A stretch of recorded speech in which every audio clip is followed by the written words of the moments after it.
Visage d'ancêtre, c'est en fait un catalogue d'exposition autour de la collection dite Froberville. En fait, c'est une collection de bustes anthropologiques moulés sur nature, c'est-à-dire sur les personnes. Ici, il s'agissait de personnes vivantes elles-mêmes, qui a été rassemblée en 1846 à l'île Maurice par Eugène Huet de Froberville, un ethnographe franco-mauricien. En basant sur ses archives, j'ai pu progressivement reconstituer l'histoire de la collection, mais aussi et surtout identifier la quasi-totalité des personnes dont les visages ont été moulés et retracer leur nom, leur origine.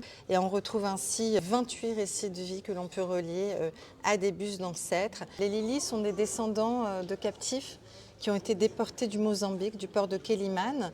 Et une partie des captifs a été transférée à bord du navire britannique qui s'appelait le Lily. J'ai rencontré pour la première fois des descendants Lily, d'abord à Maurice, c'était en 2022. Et ça a été vraiment extraordinaire de pouvoir déjà leur restituer l'histoire de leurs ancêtres. J'ai pu relier des musiques qui avaient été retranscrites par Eugène de Froberville à des visages d'ancêtres et on a pu les reconstituer et les digitaliser. Et même certains descendants Lily ont même prêté leur voix pour des récits de vie. J'ai plus récemment ouvert un nouveau chantier de recherche qui concerne la Réunion, et en particulier Saint-Denis. J'ai en effet commencé à identifier des éléments de collection, de bustes moulés, mais aussi de restes humains, en partie d'esclavisés de Saint-Denis de la Réunion.